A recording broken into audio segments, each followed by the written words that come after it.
আসসালামু আলাইকুম শিক্ষার্থীরা। আজ তোমাদের পদার্থের অবস্থা ও চাপ এই অংশের শেষ অংশটা, অর্থাৎ একটা অংশ বাকি ছিল পঞ্চম পদার্থের অবস্থা ও চাপ ফিজিক্সের। এটার এই স্থিতিস্থাপকতার অংশটুকু, এই অংশটুকু আজকে আলোচনা করব। তুমি খেয়াল করো, আলোচনা করার আগে প্রথমত একটা ভিডিও দেখে নাও।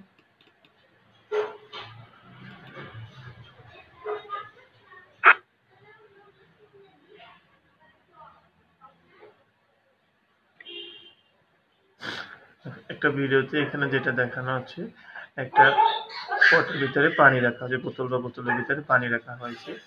একটু খেয়াল করে দেখো, যখন পানি রাখা হয়েছে এখানে একটা ছিদ্র আছে, কিন্তু ছিদ্র দিয়ে পানিটা পড়ছে না। কিন্তু যখন দেখো বোতলের মুখটা খুলে দেওয়া হলো, তখন দেখো এই যে ছিদ্র দিয়ে পানি বের হচ্ছে, ছিদ্রটা দিয়ে পানি বের হচ্ছে। কিন্তু ছিদ্র আর আগে যখন মুখের কর্কটা লাগানো হয়, তখন দেখো কর্কটা লাগানো হলে ছিদ্রটা দিয়ে কিন্তু আর পানি পড়ে না। মানে এই ঘটনাটা কেন হলো? একটা পাত্রের ভিতরে ছিদ্র ঠিকই আগে থেকেই থাকলো, কিন্তু ছিদ্রটা দিয়ে পানি কোনো এক ক্ষেত্রে পড়লো, আবার যখন মোটরটা কাইটা দিল তখন আবার ছিদ্র থেকে পানি পড়লো না। এই ভিন্নতাটা কেন খেয়াল করো। চিত্রে তো এইটাই দেখেছো, যে চিত্র একের ক্ষেত্রে যখন কর্কটা খোলা ছিল তখন এই ছিদ্র দিয়ে পানি বের হয়েছে, কিন্তু চিত্র দুইয়ের ক্ষেত্রে যখন এই কর্কটা আটকানো আছে তখন ছিদ্র দিয়ে পানি বের হয়নি। তার মানে একটা বোতলের ভিতরে ছিদ্র থাকার পরও তরল পদার্থ কর্ক খুলে দিলে বের হয়, উপরে মুখটা খুলে দিলে বের হয়, আর যদি আটকানো থাকে তাহলে বের হয় না। তার মানে পানি বের হওয়ার শর্তটা কি? পানি বের হওয়ার শর্তটা হলো পানির উপর থেকে যদি কোনো একটা চাপ বা বল প্রয়োগ করা হয়, তখন সেখান থেকে পানি বের হয়।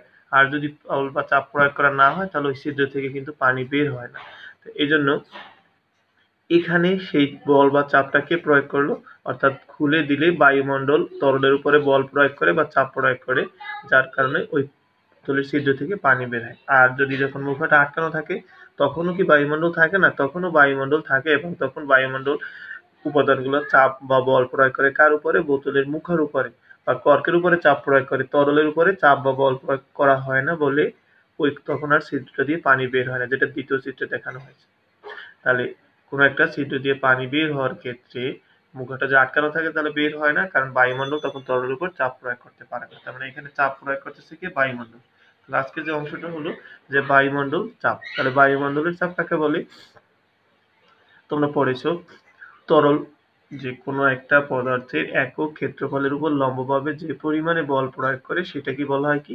চাপ। এবং পড়েছো চাপ এক রকমের বল, তবে একক ক্ষেত্রফলে যে বল প্রয়োগ করবে সেটা হলো কি? চাপ।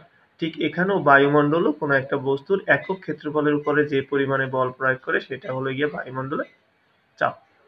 বায়ুমণ্ডলে বল প্রয়োগ করে কেন? বায়ুমণ্ডলের ওজনের কারণে। তাহলে খেয়াল করো, এলো কর্ক যখন খোলা ছিল তখন পড়লো, আর কর্ক যখন বন্ধ ছিল তখন পানি পড়লো না। তাহলে ঘটনা দুইটি এরকমের হওয়ার কারণটা কি? বায়ুমণ্ডলের চাপ। বায়ুমণ্ডল যখন তরলের উপরে চাপ প্রয়োগ করেছে তখন তরল বের হলো, আর যখন চাপ প্রয়োগ করেনি তখন তরল বের হয়নি। তাহলে বায়ুমণ্ডলের চাপ কাকে বলে? বায়ুমণ্ডল তার ওজনের জন্য ভূপৃষ্ঠে প্রতি একক ক্ষেত্রফলে লম্বভাবে যে পরিমাণে বল প্রয়োগ করে তাকে ওই স্থানের বায়ুমণ্ডলীয় চাপ বলে। আমাদের বায়ুমণ্ডলের চাপ স্বাভাবিকভাবে কত জানো? আমাদের বায়ুমণ্ডলের চাপ স্বাভাবিকভাবে হলো 1 অ্যাটমসফিয়ার, যেটা তাহলে এখানে যেটা বলেছি, এই বায়ুমণ্ডলের চাপ ভূপৃষ্ঠ থেকে যত উপরের দিকে যাওয়া যায় এই বায়ুমণ্ডলের চাপ ধীরে ধীরে হ্রাস পায়, কারণ ভূপৃষ্ঠে বায়ুমণ্ডলের উপাদান বেশি থাকে, মানে বায়ুর ঘনত্ব বেশি থাকে। আর যত উপরের দিকে যাওয়া যায় বায়ুমণ্ডলের ঘনত্বটা কমে যায়, অর্থাৎ বায়ুর চাপও ধীরে ধীরে হ্রাস পায়। এই বায়ুর চাপ হ্রাস পাওয়ার কারণে কিন্তু অনেক অসুবিধা আমাদের হয়। এরপরে হলো হিসাব করে দেখা গেছে 5 কিলোমিটার উচ্চতায় যদি আমরা উঠি তাহলে বায়ুমণ্ডলের চাপ প্রায় অর্ধেক হয়ে যায়। এখন এই যে অর্ধেক হয়ে যায় কার থেকে? আসলে ভূপৃষ্ঠে বায়ুমণ্ডলের চাপ হলো 76 সেন্টিমিটার, যেটাকে বলা হচ্ছে 76 সেন্টিমিটার একটা উচ্চতা। আর বায়ুমণ্ডলের চাপ ধরা হচ্ছে কি? বায়ুমণ্ডলের চাপ বা 1 অ্যাটমসফিয়ার, যেটাকে তোমাদের বলেছিলাম 101.325 ইন্টু 10⁻³ এত প্যাসকেল। এটা আমরা দেখাবো পরে। সেটি দেখাচ্ছি। তাহলে স্বাভাবিক বায়ুমণ্ডলের চাপটা আমরা কিভাবে পরিমাপ করি খেয়াল করো। একটা পাত্র নেওয়া হচ্ছে, পাত্রটার ভিতরে কি? পানি নেওয়া হচ্ছে। আর এর পরীক্ষাটা আসলে টরিসেলি করেছে, বিজ্ঞানী টরিসেলি। তাহলে একটা পাত্র নেওয়া হয়েছে, এই পাত্রের ভিতরে কি? পারদ নেওয়া হলো। পারদ নেওয়ার পরে দেখো একটা নল, এটা উলম্ব ভাবে, অর্থাৎ একটা নলের যে এক প্রান্ত তো বন্ধ থাকে এক প্রান্ত খোলা থাকে, তাহলে খোলা প্রান্ত নিচের দিকে, অর্থাৎ এটা পারদ, এটার ভিতরে পারদ নিয়ে খোলা প্রান্তটা নিচের দিকে দেওয়া হয়। তাই দিলে কি ঘটনাটা হয় দেখো, এই নলের ভিতরে দেখো উপর করে দিলে তো সাধারণত মনে করো একটা নলের টেস্ট টিউবের এক মুখ খোলা এক মুখ বন্ধ, যদি উপর করে দাও তাহলে সেখান থেকে তো পানি বেরিয়ে যাওয়ার কথা, কিন্তু এখানে দেখো নলের ভিতর থেকে এই নলের ভিতরে পানি বের হচ্ছে না। কারণটা কি দেখো, এখানে বায়ুমণ্ডল যখন নিচের দিকে বল প্রয়োগ করতেছে, বায়ুমণ্ডল দেখো ওজনের কারণে কি নিচের দিকে বল প্রয়োগ করে, সেই বলটা প্রয়োগ করছে বা চাপ প্রয়োগ করতেছে কার উপরে, পারদের উপরে। তাহলে পারদের উপরে যখন বল প্রয়োগ করেছে তখন সেই বল বা চাপটা কি এই যে পাত্রটার তলায় গিয়ে পড়ছে, তখন পাত্রটার তলাও তাদেরকে কি করে বিপরীতমুখী একটা বল প্রয়োগ করে, সেই বিপরীতমুখী বলের কারণে নলের ভিতর থেকে পানি কি বা পারদ একটা নির্দিষ্ট উচ্চতায় ওঠে। তো এই যত উচ্চতা পর্যন্ত ওঠে, পারদ স্তম্ভের উচ্চতাটা যত উপর পর্যন্ত ওঠে সেইটা কি বলা হয় বায়ুমণ্ডলের স্বাভাবিক চাপ। তবে এখানে হিসাব করে দেখা যায় এইটা নলটার ভিতরে কতটুকু পরিমাণ উঠলো, ৭৬ সেন্টিমিটার পর্যন্ত উঠে। মূলত এই যে নলটা পরিশীলন নিয়েছে, এই নলটা ১০০ সেন্টিমিটার বা ১ মিটার থাকে। এই নলটা কি ১০০ সেন্টিমিটারে নেওয়া হয়। এই ১০০ সেন্টিমিটার নলটা যখন পারদের ভিতরে ডুবানো হলো, তাই এটার ভিতরে কি হলো, পারদ উপরে উঠে গেল। কত পর্যন্ত উচ্চতা উঠলো, ৭৬ সেন্টিমিটার। কেন উপরে উঠলো, কারণ বায়ুমণ্ডল যখন পারদের উপরে চাপ প্রয়োগ করে তখন এই পাত্রের তলাটা গিয়ে চাপটা আবার বিপরীতমুখী একটা চাপ আসে। আর এটা তো জানো যে নিউটনের ৩ নম্বর সূত্র, প্রত্যেক ক্রিয়ার সমান আর বিপরীতমুখী প্রতিক্রিয়া আছে। যখন বায়ুমণ্ডল বল প্রয়োগ করে বা চাপ প্রয়োগ করে তলায় গেল, তখন তলাটাও বিপরীতমুখী একটা কি বল প্রয়োগ করে, সেই বিপরীতমুখী বলের কারণে পারদটা নলের ভিতর থেকে উঠে কত উচ্চতা পর্যন্ত থেমে যায়, ৭৬ সেন্টিমিটার পর্যন্ত থেমে যায়। তাহলে বায়ুমণ্ডলের স্বাভাবিক যে চাপটা বলেছি, সেই স্বাভাবিক চাপটা কত, ৭৬ সেন্টিমিটার পারদ স্তম্ভের উচ্চতার সমান। যেহেতু বায়ুর চাপ তো আর সেন্টিমিটার হিসেবে মাপে না, সেন্টিমিটার কি তুলনা করা হয়, যে বায়ুমণ্ডলের স্বাভাবিক চাপ কি, পারদ স্তম্ভের যে উচ্চতাটা, এই উচ্চতার ৭৬ সেন্টিমিটার পারদ স্তম্ভের উচ্চতার সমান। এটা হলো তরল পদার্থের বায়ুমণ্ডলীয় চাপ। আর এই যে বলেছি ১০০ সেন্টিমিটারের বলটা নেওয়া হয়, তার ভিতরে ৭৬ সেন্টিমিটার পর্যন্ত পারদ থাকে, তাহলে বাকিটুকু কি থাকে, বাকিটুকুর ভিতরে মূলত পারদের বাষ্প থাকে। এই যে তাহলে ১০০ থেকে যদি ৭৬ সেন্টিমিটার বিয়োগ করে দাও, থাকবে কত, ২৪ সেন্টিমিটার। তাহলে এই ২৪ সেন্টিমিটার পর্যন্ত এখানে কি থাকে, পারদের বাষ্প থাকে। তাহলে বায়ুমণ্ডলের স্বাভাবিক চাপ কত, ৭৬ সেন্টিমিটার পারদ স্তম্ভের উচ্চতার সমান। তাহলে এই যে পরীক্ষাটা এটা করেছে কি বিজ্ঞানী টরিসেলি ১৬৪৩ সালে বাতাসের চাপ নির্ণয় করেন পারদ স্তম্ভের উচ্চতার সাথে তুলনা করে, এবং সেই পারদ স্তম্ভের উচ্চতাটা স্বাভাবিকভাবে কতটুকু হয়, ৭৬ সেন্টিমিটার উচ্চতা হয়। এবং এই বায়ুমণ্ডলের চাপ বা বায়ুর চাপ মাপার যন্ত্রের নাম কি, ব্যারোমিটার। এখন এই যে ৭৬ সেন্টিমিটার পারদ স্তম্ভের উচ্চতাটা হলো, এটাকে বলা হয় কি স্বাভাবিক বায়ুচাপ, এবং এই বায়ুচাপটাকে বলা হচ্ছে কি ১ অ্যাটমসফিয়ার বায়ুচাপের সমান ৭৬ সেন্টিমিটার বা ১ অ্যাটমসফিয়ার। এটা মূলত একই একক, ভিন্নভাবে বলা ১ অ্যাটমসফিয়ার। আর এই ৭৬ সেন্টিমিটারে হয় কত, ১০১.৩২৫ ইন্টু 10⁻³ প্যাসকেল। এটা কিভাবে আসে, আসলে আমরা তো জানি চাপ পি ইকুয়াল টু কি, H rho G, P equal to H rho G. H হলো ৭৬ সেন্টিমিটার পারদ স্তম্ভের উচ্চতার সমান, তাহলে P equal to H rho G. H হলো ৭৬ সেন্টিমিটার মানে কি 0.76 মিটার। রো হলো, এখানে যেহেতু পারদ নিয়ে টরিসেলি পরীক্ষাটা করেছে এই জন্য রো কত হবে, ১৩,৬০০, কারণ পারদের ঘনত্ব হলো ১৩,৬০০। তাহলে চাপটা তুমি যদি বের করো, তাহলে P equal to H rho G. H হলো ৭৬ সেন্টিমিটার মানে 0.76 মিটার। আর রো যেহেতু পারদ নিয়ে পরীক্ষাটা করেছে, পারদের ঘনত্ব হলো ১৩,৬০০ ইন্টু জি এর মান 9.8, তাহলে এই রকমের মানটা পাবে। এটা মুখস্থ করবে। এরপরে হলো, যদি কোশ্চেন আসে যদি পারদের পরিবর্তে পানি ব্যবহার করি আমরা এই নলটার ভিতরে, তাহলে কোনো অসুবিধা হবে কিনা। পারদের পরিবর্তে যদি পানি ব্যবহার করি কোনো অসুবিধা নেই, তখন এইচ এর মানটা যেটা আমরা দেখেছি পারদের ক্ষেত্রে ৭৬ সেন্টিমিটার হয়, পানির ক্ষেত্রে সেটা ৭৬ সেন্টিমিটার থাকবে না, কারণ পারদের ঘনত্ব বেশি, এই জন্য ওইখানে বেশি পরিমাণে উপরে উঠে নলের ভিতরে, আর পানির ঘনত্বটা কম, এই জন্য কম পরিমাণে পানি নলের ভিতরে উঠবে, কিন্তু একই ঘটনাটা হবে। তখন আমাকে তুলনা করতে হবে এরকমের যে স্বাভাবিক বায়ুচাপটা পানি ব্যবহার করলে কত, ৩০.৪34 মিটার, যেটা আমরা করে দিয়েছি। P equal to H rho G, তোমরা জানো সেখানে এইচ ইকুয়াল টু কি rho P by rho G, P equal to H rho G, সেই সূত্রটা H equal to P by rho G P হলো এই যে স্বাভাবিক বায়ুচাপ 101.325 10⁻³ বসাবে। রো যেহেতু পানি ব্যবহার করেছে 1000, জি এর মান 9.8 বসাবে, তাহলে পাবে 10.34 মিটার। এই যে 10.34 মিটার আমরা যদি পানির সাথে পানি ব্যবহার করে নলের ভিতরে বাতাসের চাপ পরিমাপ করি, তাহলে পানিটা নলের ভিতরে কতটুকু পর্যন্ত থাকবে? 10.34 মিটার পর্যন্ত থাকবে। এইটাই হলো স্বাভাবিক বায়ুচাপ। আর যদি পারদ ব্যবহার করো তাহলে সেটা হবে কত? 0.76 মিটার অথবা 76 সেন্টিমিটার। কারণ পারদের ঘনত্ব বেশি, এই জন্য পারদের ওজনও বেশি, এই জন্য পারদ কম পরিমাণে নলের ভিতরে থাকবে। আর পানির ঘনত্ব কম দেখে পানি বেশি পরিমাণে নলের ভিতরে থাকবে, অর্থাৎ উচ্চতাটা বেশি হবে। এটা কিন্তু মিটারে, আর এটা কিন্তু সেন্টিমিটার। এই জন্য মনে হবে এটা 10, এটা তো 76 না, এটা তো সেন্টিমিটার, এটা মিটার। এটা মিটার কত? 0.76 মিটার হবে মাত্র। তারপরে তোমাকে এরকম 2 মার্কসের কোশ্চেন আসতে পারে, পারদের পরিবর্তে যদি আমরা পানি ব্যবহার করি তাহলে কি হবে? পারদের পরিবর্তে পানি ব্যবহার করলে কোনো অসুবিধা নেই, তখন পারদ শুধু উচ্চতাটা কি হবে? অনেকখানি বেড়ে যাবে। এরপরে দেখো, এই যে আমাদের বায়ুমণ্ডলীয় চাপটা আমরা তো বায়ুর সাগরে চারদিকে আমাদের বায়ুমণ্ডল আছে, তার মানে এই বায়ুমণ্ডলের চারদিকে আমাদের কি হয়? বায়ুমণ্ডল আমাদের চাপ প্রয়োগ করে। তাহলে এই চাপটা কেন আমরা অনুভব করি না? অর্থাৎ বায়ুমণ্ডল তো আমাদের চাপ প্রয়োগ করে, একটু আগে দেখলাম বায়ুমণ্ডল একক ক্ষেত্রফলে যে পরিমাণে বল প্রয়োগ করে সেটাকেই তো বলা হয় চাপ। যেটা দেখেছো, যে চাপের কারণে একটা ছিদ্র দিয়ে পানি বের হয়, কিন্তু কর্ক মুখ আটকে দিলে আর বের হয় না। তাহলে বায়ুমণ্ডল ঠিক আমাদের শরীরের উপরে চাপ প্রয়োগ করে। এখন এই চাপ আমরা কেন অনুভব করি না? এখন দেখো, এখানে মানুষের শরীরে, এখানে ব্লাড প্রেশারটা দেখানো হচ্ছে। দেখো, মানুষের শরীরে ব্লাড প্রেশারটা কি বাহিরের দিকে চাপ প্রয়োগ করে। দেখো, যখন রক্ত সঞ্চালন হয় তখন এটা প্রসারণ হয়ে যায়, অর্থাৎ এটা হয় কি বাহিরের দিকে। তাহলে ব্লাড প্রেশারের কারণে এটা বাইরের দিকে একটা চাপ প্রয়োগ করে ব্লাডটা, আর বায়ুমণ্ডল কি হয়? ভিতরের দিকে চাপ প্রয়োগ করে। তার মানে বায়ুমণ্ডলের চাপ ভিতরের দিকে এবং ব্লাডের প্রেশারের চাপটা কি বাইরের দিকে। এই যে দুইটা চাপ, কিন্তু এই দুইটা চাপের ভিতরে বায়ুমণ্ডলের চাপ আর ব্লাড প্রেশারের চাপটা প্রায় সমান বা কাছাকাছি মানের হওয়ার কারণে আমরা সাধারণত বায়ুমণ্ডলের চাপটা অনুভব করি না।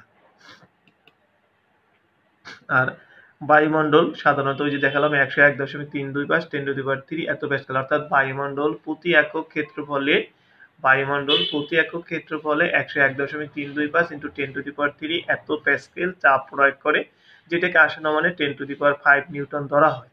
তাহলে পৃথিবী পৃষ্ঠে বায়ুমণ্ডলের চাপ কত? প্রতি বর্গমিটারে বা 1 মিটার স্কয়ারে প্রায় 10⁵ নিউটন, যেটা 101.325 10⁻³ ওইটাই আনুমানিক এভাবে লেখা হয়েছে। একজন প্রাপ্তবয়স্ক মানুষের দেহের ক্ষেত্রফল সাধারণত 1.5 মিটার স্কয়ার হয়। তাহলে সেই হিসাবে সে কত পরিমাণে চাপ প্রয়োগ করে বল? তাহলে P = কি F/A, তাহলে F = কি হবে? PA। তাহলে সেই হিসাবে বায়ুমণ্ডল তার দেহের উপরে কি ক্ষেত্রফলের সাথে বল গুণ, এই চাপ গুণ করলে কি বল হয়ে যাবে। তাই এটা হলো চাপ, এটা হলো ক্ষেত্রফল, গুণ করলে বল 1.5 10⁵ নিউটন এত পরিমাণে বল প্রয়োগ করে। এটা কিন্তু অনেক বেশি পরিমাণে একটা বল। তবে মানুষের শরীরের ভিতরে রক্তের চাপ বাইরের দিকে এই চাপ অপেক্ষা সামান্য বেশি বলে মানুষ সাধারণত এই চাপ অনুভব করে। কারণ রক্তের চাপটা এর থেকেও বেশি, সামান্য বেশি, এই জন্য আমরা এই চাপটা অনুভব করি। 2 মার্কসের কোশ্চেন আসতে পারে, বায়ুমণ্ডলীয় চাপে আমাদের আকৃতির পরিবর্তন হয় না কেন? কেন পরিবর্তন হয় না? কারণ বায়ুমণ্ডলও আমাদের শরীরের ভিতরের দিকে চাপ প্রয়োগ করে এবং আমাদের ব্লাড প্রেশারটা কি বাইরের দিকে চাপ প্রয়োগ করে। এই দুইটা চাপের ভিতরে বায়ুমণ্ডলীয় চাপের থেকে ব্লাড প্রেশারের চাপটা সামান্য বেশি, যার কারণে দুইটা কাটাকাটি হয়ে যাওয়ার কারণে আমরা সাধারণত বায়ুমণ্ডলীয় চাপ অনুভব করি না বলে আমাদের আকৃতি, শরীরের আকৃতির কোনো পরিবর্তন হয় না। কিন্তু অন্য যে কোনো পদার্থে দেখবি, মনে করে একটা বোতলের ভিতরে যে বায়ু আছে দেখে কিন্তু বোতলটা একদম ফুলে থাকে, যদি ওইখান থেকে বায়ুটা বের করে নেওয়া হয় তাহলে বোতলটা কিন্তু দুমড়ে মুচড়ে যাবে, অর্থাৎ একদম বায়ুমণ্ডলের চাপের কারণে বোতলটার আকৃতি পরিবর্তন হয়ে যাবে। এরপরে দেখো, এখানে যে একটা ছবি দেখানো হচ্ছে, এটা হলো গিয়ে পাহাড়ে ওঠার ছবি। এটা বাংলাদেশের একটা পতাকা দেখানো হচ্ছে, হয়তো স্পষ্ট বোঝা যায় কিনা দেখো। এরপরে দ্বিতীয়টা দেখো, একটা বিমান অনেক উপর থেকে যাচ্ছে, সেই ছবি দেখানো হচ্ছে। এখানে দেখো একজন নভোচারী দেখানো হচ্ছে। নভোচারী কি হলো, এখানে খেয়াল করো, নভোচারী কিন্তু বিশেষ ধরনের পোশাক পরে থাকে। এখন কথা হলো, কেন এই ঘটনাগুলো হয়? অর্থাৎ এই যে পাহাড়ে ওঠা, সবাই কিন্তু পাহাড়ে উঠতে পারে না। পাহাড়ে ওঠা আমাদের জন্য অসুবিধাজনক। তাহলে পাহাড়ে ওঠা অসুবিধাজনক কেন, বা সবাই কেন পাহাড়ে উঠতে পারে না? এটার জন্য অনেক প্রচেষ্টা দরকার। এটা একমাত্র কারণ হলো বায়ুমণ্ডলীয় চাপ। তোমরা জানো ভূপৃষ্ঠ এই বায়ুমণ্ডলীয় চাপ সবচেয়ে বেশি, বা বায়ুমণ্ডলের বায়ুর ঘনত্ব সবচেয়ে বেশি। ভূপৃষ্ঠ থেকে যত উপরে যাওয়া যায় বায়ুমণ্ডলের চাপ তত কমে যায়, যেটা পড়েছে প্রায় 5 কিলোমিটার উপরে উঠলেই বায়ুমণ্ডলের চাপ প্রায় কত হয়ে যায়, অর্ধেক হয়ে যায়। আর এভারেস্টের চূড়ায় হিসেব করে দেখেছে বায়ুমণ্ডলের চাপ, পৃথিবী পৃষ্ঠে যে বায়ুমণ্ডলের চাপ থাকে তার এভারেস্টের চূড়ায় বায়ুমণ্ডলের চাপ হয়ে যায় 30%। অর্থাৎ পৃথিবী পৃষ্ঠে যেখানে 76 সেন্টিমিটার পারদস্তম্ভের উচ্চতার সমান হয় চাপ, সেখানে এভারেস্টের চূড়ায় বায়ুমণ্ডলের চাপ হয়ে যায় মাত্র 76 সেন্টিমিটার পারদস্তম্ভের 30% করলে 22 কিছু একটা হবে এরকমের। তার মানে অনেকখানি বায়ুর চাপ কমে যায়। এখন এই বায়ুর চাপ বা বায়ুমণ্ডলের ঘনত্ব কমে গেলে আমাদের কি অসুবিধা? কারণ আমাদের শরীরে ব্লাড প্রেশারটা কি কমবে কখনো? একদম সাধারণ মানুষের ব্লাড প্রেশার তো সবারই সমান থাকে। তার মানে সে যখন পাহাড়ের উপরে ওঠে তখনও ব্লাড প্রেশার সমান থাকে, কিন্তু পাহাড়ের উপরে ওঠার কারণে বায়ুমণ্ডল তার উপরে কি ভিতরের দিকে কম পরিমাণে চাপ প্রয়োগ করবে। তাহলে আমাদের তখন কি হবে, বায়ুমণ্ডলের চাপ কম হয়ে যাবে এবং শরীরের ব্লাড প্রেশারটা তার তুলনায় বাড়বে। এর মানে এটা না ব্লাড প্রেশার বেড়ে গেছে, ব্লাড প্রেশার ভূপৃষ্ঠে যা থাকে তাই থাকবে, কিন্তু পাহাড়ের চূড়ায় ওঠার কারণে বায়ুমণ্ডল কমে গেছে। বায়ুমণ্ডল কমে যাওয়ার কারণে, বায়ুর ঘনত্ব কমে যাওয়ার কারণে বায়ুমণ্ডল কি করবে, কম পরিমাণে চাপ প্রয়োগ করবে। এই জন্য বিয়োগ করলে আমার শরীরের ব্লাড প্রেশারটা কি হবে, অনেকটা বেড়ে যাবে, বাইরের দিকের চাপটা বেড়ে যাবে, যার কারণে আমাদের নাক মুখ দিয়ে রক্ত বের হয়ে যায়। এই জন্য পাহাড়ের ওঠাটা সবার জন্য সবার জন্য ঠিক না বা সবাই পারে না। এই জন্য যারা উঠে তাদের অনেক প্র্যাকটিস করে ওই পরিমাণে যেন কষ্টটা সহ্য করতে পারে, সেই জন্য তারা পাহাড়ের উপরে ওঠা অনেকটা কষ্ট করে। এরপরে 2 নম্বর যেটা বলেছি, প্লেন, যেটা প্লেন অনেক উপর দিয়ে যায়, তোমরা সাধারণত জানো প্লেন কিন্তু একটা নির্দিষ্ট উচ্চতায় উড়ে। এখন অনেক উপর উঠে কেন? কারণ ভূপৃষ্ঠ যতই উপরের দিকে যাওয়া যায় বায়ুমণ্ডল চাপ সব কমে। এখন বায়ুমণ্ডলের চাপ কমার কারণে সেখান থেকে, যেখানে বায়ুমণ্ডলের চাপ অনেক কম সেখান থেকে প্লেন যায়।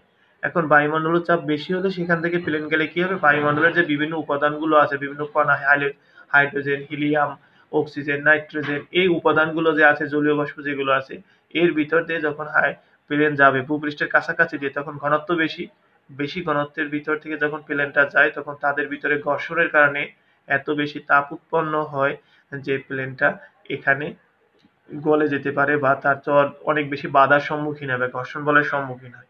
এই জন্য উপরে, অনেক উপরে উঠে যায় যেখানে বায়ুমণ্ডলের চাপটা কম। তাহলে বায়ুমণ্ডলের ঘনত্ব বা চাপ যখন কম হবে সেখান থেকে যেতে তার ঘর্ষণ বলটা কম হয় বা তার গতিতে কোনো বাধা পায় না, সহজে যেতে পারে। এখন যদি বলো যে তাহলে তো অনেক উপর দিয়ে যেখানে যাবে সেখানে বায়ুমণ্ডল নাই, সেখান থেকে গেলে তো একদমই বাধা পাবে না, আর বাধা না পেলে তখন কি প্লেন সহজে চলতে পারবে? হ্যাঁ, সেটা সম্ভব না। কারণ হলো প্লেনের তো জানো একটা জ্বালানি দরকার। প্লেনের জ্বালানি যেটা ব্যবহার করে সেটা বায়ুমণ্ডলের অক্সিজেনের সাথে পুড়ে তারপরে সেটা কি রাসায়নিক বায়ুমণ্ডল অক্সিজেনের সাথে পুড়ে তারপরে শক্তি উৎপাদন করে। সেই শক্তির কারণে প্লেনটা সাধারণত সামনের দিকে অগ্রসর হয়। এখন যদি এমন উচ্চতা দিয়ে যায় যেই উচ্চতায় বায়ুমণ্ডল আর একদমই নেই বা খুবই কম, তাহলে কি হবে, বায়ুমণ্ডল না থাকে, অক্সিজেন থাকবে না, তার মানে তখন জ্বালানির সাথে অক্সিজেনের যে পোড়ানোর জন্য যে অক্সিজেন দরকার, সেই অক্সিজেন না পেলে বিমানটা আর চলতে পারে না। এই জন্য প্লেন খুব কাছাকাছি যায় না, যেখানে অনেক বেশি বায়ুমণ্ডলের ঘনত্ব বেশি, তাহলে তার চলতে অসুবিধা, ঘর্ষণ বল বেড়ে যায়। আর অনেক উপর দিয়েও যায় না, যেখানে একদম বায়ুমণ্ডল কম বা বায়ুমণ্ডল নেই, তখন অক্সিজেন না থাকার কারণে তার জ্বালানি পুড়ে শক্তি উৎপাদন করতে পারে না। এই জন্য প্লেন এমন একটা উচ্চতা দিয়ে যায়, নির্দিষ্ট উচ্চতা দিয়ে যায় যেখানে বায়ুর ঘনত্বও কম এবং মোটামুটি পরিমাণ তার চলার জন্য বা তাকে তার জ্বালানি পোড়ানোর জন্য যে পরিমাণ অক্সিজেন দরকার সেই পরিমাণ অক্সিজেন আছে, এমন নির্দিষ্ট উচ্চতা দিয়ে প্লেন তাই চলাচল করে। পরের যেটা দেয়া আছে দেখো, নভোচারী। নভোচারীরা এই রকমের পোশাক পরেই বা কেন যায়, কেন এমনিতে পোশাক পরে গেলে কি অসুবিধাটা, সেটার কথা বলা আছে। মহাকাশচারীগণ স্পেস স্যুট পরে যায় কেন, এই যে পোশাকটা, এটা বিশেষ ধরনের পোশাক, এটা কেন পরে যায়? এটা একই কোশ্চেন, জাস্ট বায়ুর চাপের কারণে। কারণ মহাকাশে তো আর বায়ুমণ্ডল নাই, তার মানে বায়ুর চাপও নেই।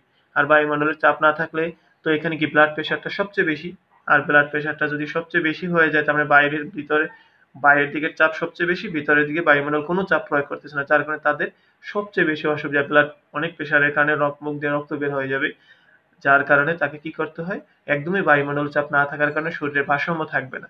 এই ভারসাম্য না থাকার কারণে তখন তার মারা যাওয়ার সম্ভাবনা থাকে বা খুব অসুবিধা হবে। এই জন্য এই বিশেষ ধরনের স্পেস স্যুট পরে যায়।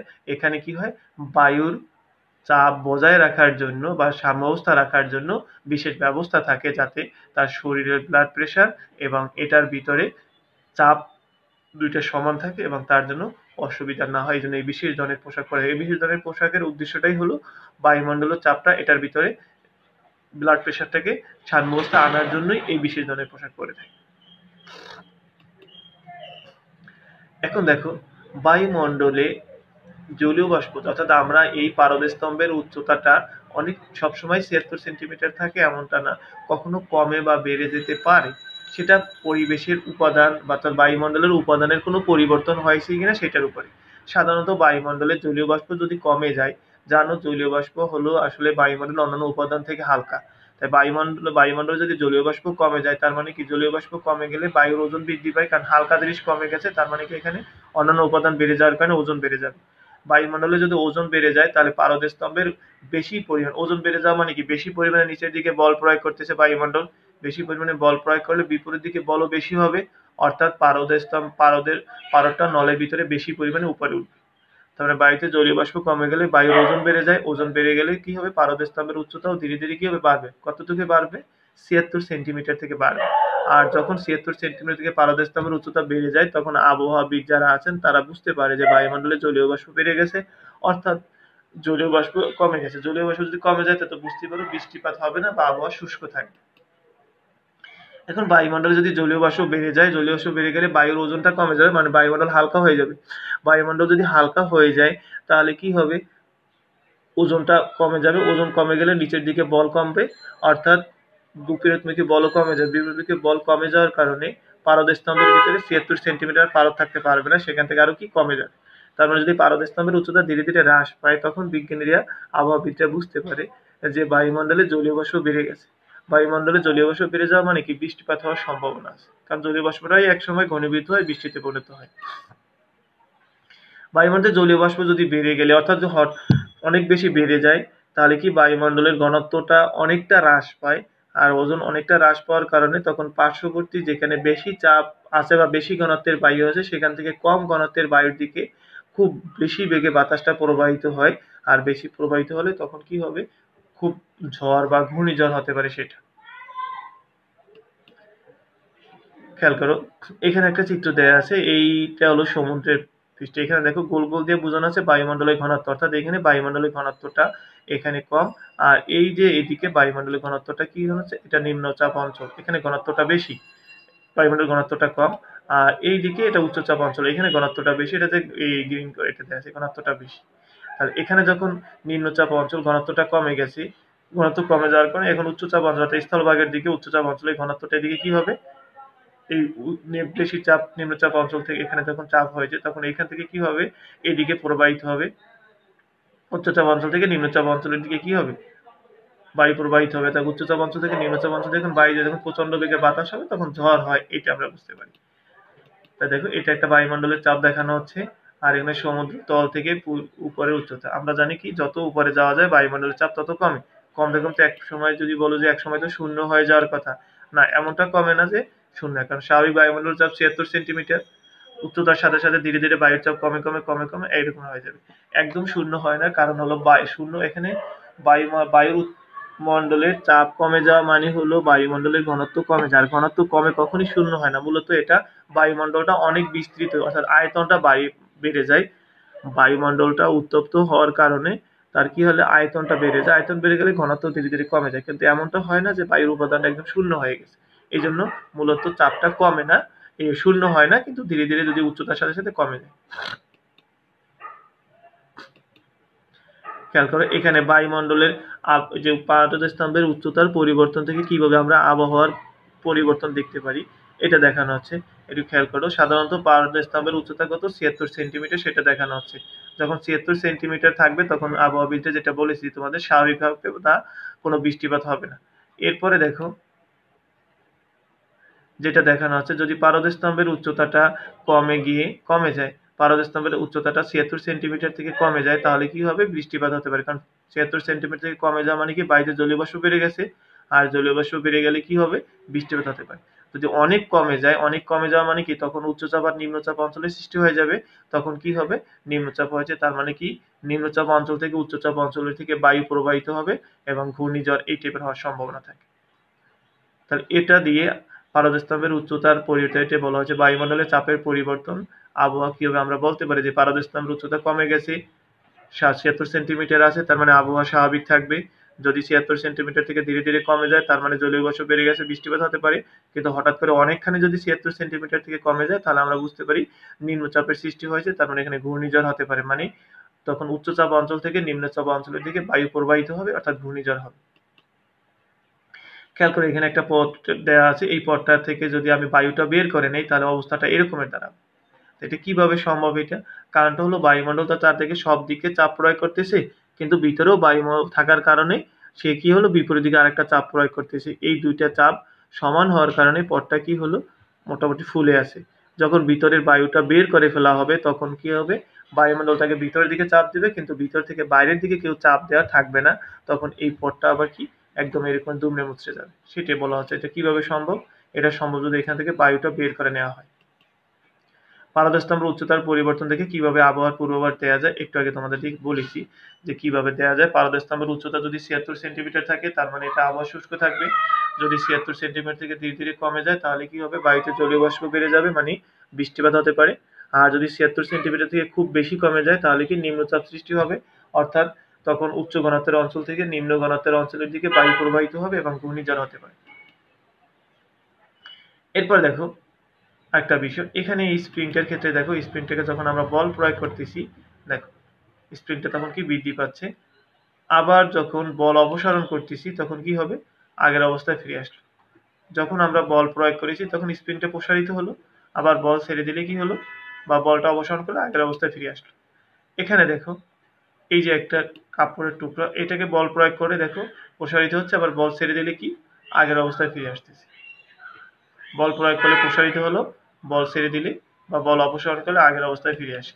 নিচের বস্তুটা দেখো বল প্রয়োগ করলে প্রসারিত হচ্ছে, আবার বল অপসারণ করলে কি হলো, আগের অবস্থায় ফিরে আসলো। এবং সকল পদার্থ কি এই ঘটনাটা হয় যে বল প্রয়োগ করলে বৃদ্ধি পায়, আবার বল অপসারণ করলে আগের অবস্থায় ফিরে আসে? কারণ গাড়িটাকে বল প্রয়োগ করে সামনে নিলে, আবার বল অপসারণ করলাম, ইঞ্জিন থামাই দিলাম, পিছনে আসবে? আসবে না। তার মানে সব পদার্থের এরকম ঘটনাটা হয় না যে বল প্রয়োগ করলে প্রসারিত হয়, বল অপসারণ করলে আবার আগের অবস্থায় ফিরে আসে। তাহলে যেই সকল পদার্থ বল প্রয়োগ করলে প্রসারিত হয় এবং বল অপসারণ করলে আগের অবস্থায় ফিরে আসে, সেই সকল পদার্থগুলোকে বলা হয় স্থিতিস্থাপক পদার্থ। যে সকল পদার্থকে বল প্রয়োগ করলে প্রসারিত হয় বা আকৃতির পরিবর্তন হয় এবং বল অপসারণ করলে পূর্বের অবস্থায় ফিরে আসে, সেগুলোকে বলা হয় কি স্থিতিস্থাপক পদার্থ। এবং এই পদার্থের যে ধর্মটা, যে ধর্মের কারণে সে আগের অবস্থায় ফিরে আসতে পারলো, সেটাকে বলা হয় কি স্থিতিস্থাপক ধর্ম। তাহলে খেয়াল করো, বাহ্যিক বল প্রয়োগে বস্তুর আকৃতির পরিবর্তন হয়, বল প্রত্যাহার করলে বা অপসারণ করলে পূর্বের অবস্থায় ফিরে আসে। পদার্থের এই ধর্মকে বলা হয় কি স্থিতিস্থাপকতা, এবং এই রকমের পদার্থকে বলা হয় কি স্থিতিস্থাপক পদার্থ। এখন দেখো এই যে একটা পদার্থ নেওয়া হচ্ছে, একটা রাবার আর কি, এখানে এই রাবারটাকে বল প্রয়োগ করলাম, দেখো প্রসারিত হলো, আবার বল অপসারণ করলাম, আগের অবস্থায় ফিরে আসলো। তার মানে কোনো একটা পদার্থ বল প্রয়োগ করলে যখন যে প্রসারণ হবে, একক দৈর্ঘ্যে যে প্রসারণ হবে, অর্থাৎ মনে করো এইটার দৈর্ঘ্য ছিল আগে থেকে কত, প্রায় 12.5 সেন্টিমিটার। তাহলে প্রসারিত যখন হলো, তখন এটা কতটুকু একক 12.5 সেন্টিমিটারে কতটুকু প্রসারিত হলো, সেই পরিমাণটাকে বলা হয় বিকৃতি। অর্থাৎ বল বাইরে থেকে বল প্রয়োগ করলে পদার্থের আকারের পরিবর্তন হতে পারে বা দৈর্ঘ্যের যে পরিবর্তন হয়, আপেক্ষিক যে পরিবর্তন ঘটে, সেটাকে বলা হয় বিকৃতি। আপেক্ষিক পরিবর্তনটা মানে কি, আসলে একক দৈর্ঘ্যে যে পরিবর্তন হয় সেটাকে বলা হয় বিকৃতি। একক দৈর্ঘ্যে মনে করো একটা তারের দৈর্ঘ্য হলো 5 সেন্টিমিটার, বল প্রয়োগ করার কারণে এটা 6 সেন্টিমিটার হলো, তাহলে কতটুকু বাড়লো, 1 সেন্টিমিটার। এই 1 সেন্টিমিটার বাড়লো, তার আগের দৈর্ঘ্য ছিল 5 সেন্টিমিটার, তাহলে 5 সেন্টিমিটারে সে বাড়লো কত, 1 সেন্টিমিটার। একে বাড়লো কত, 1/5 সেন্টিমিটার। তাহলে একক দৈর্ঘ্যে যতটুকু একটা পদার্থ বৃদ্ধি পায়, সেটা কি বলা হয় কি বিকৃতি। ওই একক দৈর্ঘ্যটা কি বলা হচ্ছে কি আপেক্ষিক পরিবর্তন। বাহির থেকে বল প্রয়োগ করলে পদার্থের আকার বা দৈর্ঘ্যের যে আপেক্ষিক পরিবর্তন ঘটে, মানে একক দৈর্ঘ্যে যে পরিবর্তন ঘটে সেটাকে বলা হয় কি বিকৃতি। তাহলে বিকৃতি কি? দৈর্ঘ্য বৃদ্ধি বাই আদি দৈর্ঘ্য। ওই যে যেটা বললাম, আদি দৈর্ঘ্য মনে করো 5 সেন্টিমিটার, আর হয়েছে পরে বেড়ে 6 সেন্টিমিটার, তার বাড়লো 1 সেন্টিমিটার। তাই দৈর্ঘ্য বৃদ্ধিটাকে বলা হচ্ছে ডেল দিয়ে। তাহলে বিকৃতি মানে কি? দৈর্ঘ্য বৃদ্ধি বাই আদি দৈর্ঘ্য। দৈর্ঘ্য বৃদ্ধি ডেল এল, এল মানে দৈর্ঘ্য আর ডেল দ্বারা বোঝানো বৃদ্ধি, কতটুকু বেড়েছে। আর এল ওয়ান মানে শুরুতে কত দৈর্ঘ্য ছিল। তাহলে ডেলের দৈর্ঘ্য বৃদ্ধি, এল ওয়ান আদি দৈর্ঘ্য। এখন দেখো অনেক সময় আসে বিকৃতির কেন একক থাকে না। দেখো বিকৃতির উপরেও দৈর্ঘ্য, নিচেও কি দৈর্ঘ্য, কারণ দুইটাই তো দৈর্ঘ্য। ডেল এল এর দৈর্ঘ্য একক মিটার, এল ওয়ান আদি দৈর্ঘ্য তার একক মিটার, তাই দুইটা একই জাতীয় রাশি, এই জন্য বিকৃতির কোনো একক থাকে না।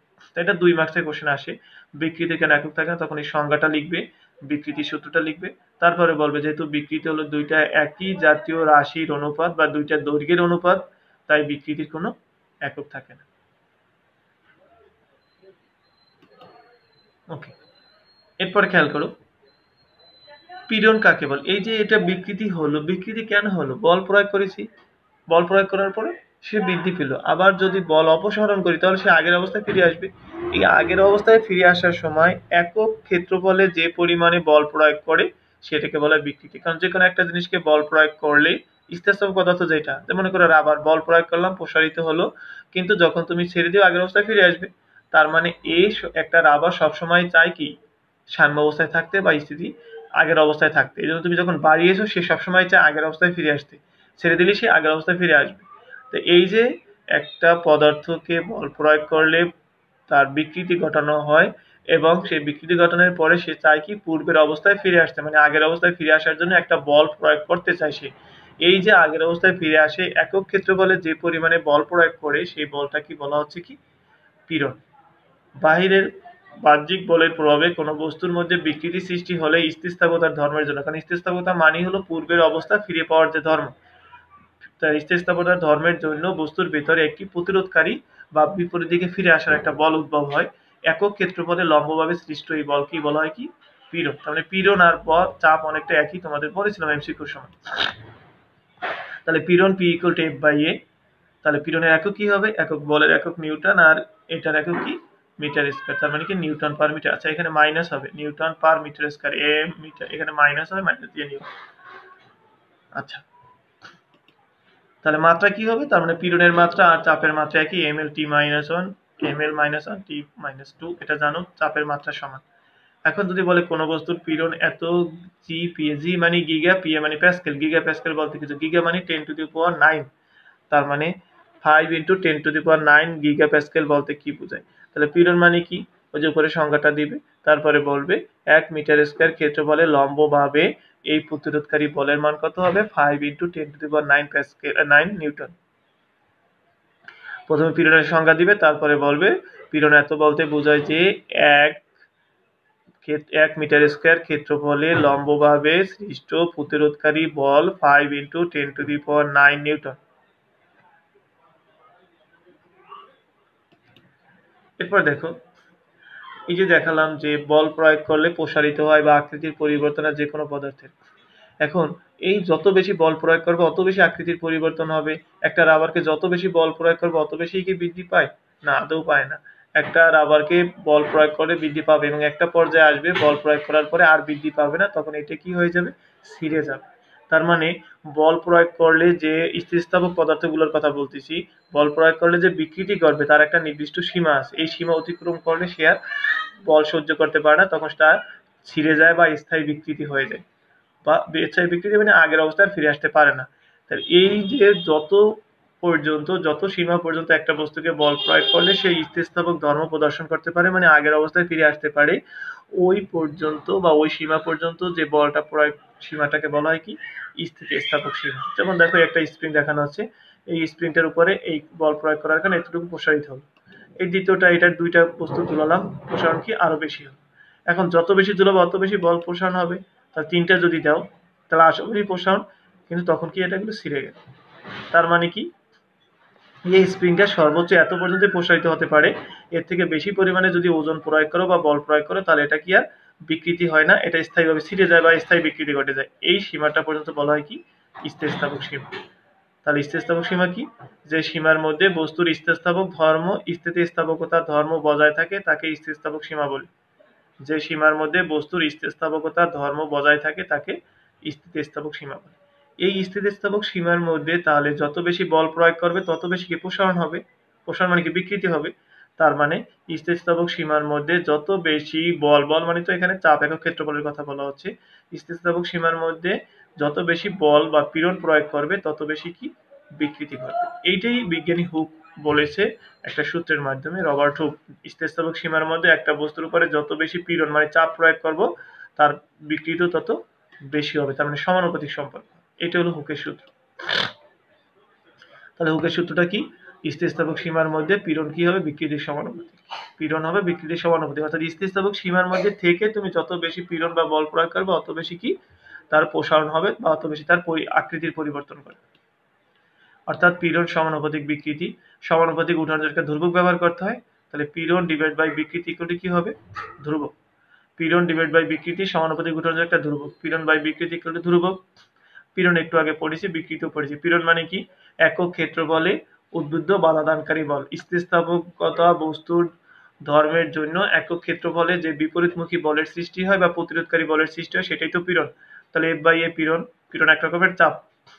বিকৃতি, বিকৃতি বললামই যে একক দৈর্ঘ্যে যতটুকু পরিবর্তন হয়, তার মানে দৈর্ঘ্য বৃদ্ধি বাই আদি দৈর্ঘ্য del L by L on আদি দৈর্ঘ্য। এটা হলো এই যে ধ্রুবক যেটা বলা হচ্ছে ওয়াই, ধ্রুবকটাকে ওয়াই দ্বারা লেখা হয়। এই ওয়াই ধ্রুবকটাকে বলা হয় স্থিতিস্থাপক গুণাঙ্ক বা ইয়ং এর গুণাঙ্ক। এই ধ্রুবকটাকে বলা হয় কি? স্থিতিস্থাপক গুণাঙ্ক বা ইয়ং এর গুণাঙ্ক। এখন যদি বলে স্থিতিস্থাপক গুণাঙ্ক কাকে বলে, তখন বলবে পীড়ন ও বিকৃতির অনুপাত যে একটা ধ্রুব সংখ্যা, পীড়ন ও বিকৃতির অনুপাত যে ধ্রুব সংখ্যা তাকে স্থিতিস্থাপক গুণাঙ্ক বলে। এই স্থিতিস্থাপক গুণাঙ্কটাকে ইয়ং এর গুণাঙ্ক বলা হয়। তাহলে এককটা কি? দেখো বিকৃতির কোনো তো একক থাকে না। স্থিতিস্থাপক গুণাঙ্কের একক কি হয়? কারণ del L by L on এটা তো দৈর্ঘ্য, পীড়ন, সরি এটি তো হলো বিকৃতি। ডেল এল বাই এল দুইটার এককে মিটার, তার মানে বিকৃতির কোনো একক থাকে না। তাহলে স্থিতিস্থাপক গুণাঙ্কের একক কার একক? পীড়নের একক। তার মানে পীড়নের একক নিউটন পার মিটার স্কয়ার বা প্যাসকেল। তার মানে পীড়নের একক আর স্থিতিস্থাপক গুণাঙ্কের একক একই। কেন? কারণ স্থিতিস্থাপক গুণাঙ্ক হলো পীড়ন বাই বিকৃতি, যেহেতু বিকৃতির কোনো একক থাকে না তাই স্থিতিস্থাপক গুণাঙ্কের একক হবে পীড়নের এককের সমান। তাহলে স্থিতিস্থাপক গুণাঙ্ক পীড়নের একক একই কেন? ওই ব্যাখ্যাটা তোমাকে দিতে হবে। তারপরে দেখো এটা যেটা দেখানো হচ্ছে আসলে পদার্থের চারটা অবস্থা, কঠিন, তরল, বায়বীয় আর একটা হলো প্লাজমা অবস্থা। এটাকে বলা হয় প্লাজমা অবস্থা বা চতুর্থ অবস্থা বোঝানো হচ্ছে প্লাজমা অবস্থাটা। এটা হলো প্লাজমা অবস্থা। পদার্থের চতুর্থ অবস্থার নাম কি? প্লাজমা। এখন প্লাজমার সবচেয়ে বড় উৎস অর্থাৎ প্লাজমা কোথায় সৃষ্টি হয়? সবচেয়ে বড় সৃষ্টি হয় কি? এখানে সূর্যের মধ্যে। এছাড়াও নিয়ন লাইটের ভিতরে প্লাজমার সৃষ্টি হয়। তারপরে যখন বজ্রপাত হয় তখনও প্লাজমার সৃষ্টি হয়। অর্থাৎ উচ্চ তাপমাত্রায় প্লাজমার সৃষ্টি হয়, এটা আর কি। তারপরে এগুলো ফিউশন বিক্রিয়ার মাধ্যমে প্লাজমার সৃষ্টি হয়। তো এগুলো উচ্চ তাপমাত্রা যেখানে হয়। তাহলে প্লাজমার সবচেয়ে বড় উৎস হলো সূর্য। এছাড়াও নিয়ন লাইট তো বললামই, বজ্রপাতের সময় এগুলো প্লাজমার অবস্থার সৃষ্টি হয়। প্লাজমার কণাগুলো কি হয়? তড়িৎ পরিবাহী, এবং এর কণাগুলো এই যে যেগুলো কণা এরকম কণা অবস্থায় থাকে এবং এরা বিদ্যুৎ পরিবহনে অংশগ্রহণ করে প্লাজমা কণা। প্লাজমা টর্চ আছে, যে এইটা প্লাজমা টর্চ যেটা দিয়ে তোমার ধাতব পদার্থ কাটা হয়, যে যেটা প্লাজমা টর্চ, ধাতব পদার্থ কাটা হয়। ধাতব পদার্থ কাটতে প্লাজমা টর্চ ব্যবহার করা হয়। এখন দেখো অতি উচ্চ তাপমাত্রায় আয়নিত গ্যাস। প্লাজমাটা কি? অতি উচ্চ তাপমাত্রায় আয়নিত গ্যাস। প্লাজমার প্রধান উৎস হলো কি? সূর্য। সেটা বলা আছে 2 নম্বরটা। প্লাজমার বড় উৎস হলো সূর্য। প্লাজমার কণাগুলো তড়িৎ পরিবহন করে, এই যে এই কণাগুলো 3 নম্বর চিত্রটা, তড়িৎ পরিবহন করে। আর প্লাজমা টর্চ দিয়ে কি হয়? ধাতব পদার্থ কাটা হয়। এরপরে দেখো কোশ্চেন যদি বলে ইস্পাত ও রাবারের মধ্যে কোনটি বেশি স্থিতিস্থাপক? কোনটি বেশি স্থিতিস্থাপক মানে যেই পদার্থটার পূর্বের অবস্থায় ফিরে আসার ধর্মটা যত বেশি সেটাই কি বেশি স্থিতিস্থাপক। অথবা এভাবেও বলতে পারো যেই পদার্থটা যত বেশি কঠিন সেটার স্থিতিস্থাপকতা তত বেশি। ইস্পাত ও রাবারের মধ্যে কোনটা বেশি স্থিতিস্থাপক? অবশ্যই ইস্পাত বেশি স্থিতিস্থাপক, কারণ ইস্পাতের প্রসারণটা কম হয়, রাবারের প্রসারণটা বেশি হয়। ইয়ং মডুলাস কি? এত বলতে কি ইয়ং মডুলাস বললাম তো স্থিতিস্থাপক গুণাঙ্ক। স্থিতিস্থাপক গুণাঙ্কটা কি? পীড়ন এবং বিকৃতির অনুপাত। স্থিতিস্থাপক সীমার মধ্যে পীড়ন এবং বিকৃতির অনুপাত হবে কত? এটা 2 × 10⁻11। এরপরে যেমন কোশ্চেন এরকম আসতে পারে, টরিসিলির পারদের তৈরি ব্যারোমিটারের কাচের নলটি যদি সোজা না হয় বাঁকা হয় তাহলে কি কাজ করে? আসলে কোনো অসুবিধা হয় না, কারণ আমরা তো পারদ স্তম্ভের উচ্চতাটা নেই, উচ্চতাটা তো সোজা উপর থেকে নিচে মাপে। এখন যদি নলটা আঁকা বাঁকাও হয় আমরা তো উচ্চতাই নেব। যেমন মনে করো একটা বাসার সিঁড়িটা তো এরকম হেলানো থাকে, আমরা যখন উচ্চতা মাপি সিঁড়ি তখন কি আমরা হেলানো মাপি? আমরা তো সোজাই মাপি। যে মনে করো একটা বিল্ডিং যদি 50 মিটার উঁচু হয় তাহলে সিঁড়িটাও কত? আমি যদি 5 তলায় যাই তাহলে আমি বলি কি আমি 50 মিটার উপরে উঠেছি, কিন্তু আসলে কি 50 মিটার উপরে উঠেছি? তার থেকে অবশ্যই বেশি উঠেছে, কারণ সিঁড়িগুলো তো হেলানো থাকে। কিন্তু আমরা উচ্চতা মাপি কি সরাসরি ভূমি থেকে উপর পর্যন্ত। এই জন্য তাহলে কাঁচ নলটা যদি বাঁকাও হয়ে থাকে, বাঁকা হলে আমি তো উচ্চতা মাপবো, তাহলে উচ্চতা তো সোজাসুজি মাপবো, যার কারণে আমার উচ্চতা 76 সেন্টিমিটার ওই হিসাবে আসবে। বাঁকার জন্য কোনো অসুবিধা হয় না। এজন্য টরিসিলির পারদের পারদের তৈরি ব্যারোমিটারটা যদি আমি কাঁচের নলেরটা যদি বাঁকা নেই তাতেও কোনো অসুবিধা নেই, সেখানে একইভাবে কাজ করবে টরিসিলির, মানে 76 সেন্টিমিটার পারদের স্তম্ভ সেখানে কি ধরে রাখবে। আচ্ছা, এখন এখান থেকে ক্রিয়েটিভ কোশ্চেন যেগুলো হলো, 2 মিটার লম্বা এবং এত ব্যাসার্ধের একটি দৃঢ় অবলম্বন হতে ঝুলিয়ে অপর প্রান্তে এত কেজি ভর ঝুলালে তারের দৈর্ঘ্য এত বৃদ্ধি পায়। অ্যালুমিনিয়াম, তামা এবং লোহার ইয়ং এর গুণাঙ্ক। এখানে তো দেখেছি যে অংশটুকু পড়ালাম শুধু ইয়ং মডুলাস বের করারই সূত্র, অর্থাৎ স্থিতিস্থাপক গুণাঙ্ক, পীড়ন বাই বিকৃতি, এগুলো বের করারই একমাত্র ক্রিয়েটিভ কোশ্চেন আসতে পারে। তারটি কোন উপাদানের তৈরি? দেখো এখানে তিনটা জিনিসের ইয়ং এর মডুলাস দেওয়া আছে বা স্থিতিস্থাপক গুণাঙ্ক দেওয়া আছে। তাহলে আমি স্থিতিস্থাপক গুণাঙ্ক বের করে দেখবো এই তিনটার কোনটার সাথে মিলে, সেটা হবে তারের অপর প্রান্তে দ্বিগুণ ভর জুড়লে দৈর্ঘ্য কত বৃদ্ধি পাবে, মানে ডেল এর কথা বলা হচ্ছে। তাহলে এই অংশের সূত্র শুধু একটা, তাই কেটে কোশ্চেনটা লিখে নিয়েছো। এখন দেখো ইয়ং এর গুণাঙ্ক বা স্থিতিস্থাপক গুণাঙ্ক y ইকুয়াল টু কি? পীড়ন বাই বিকৃতি, F by A del L by L. F by A হলো পীড়ন, বিকৃতি কি? Del L by L on.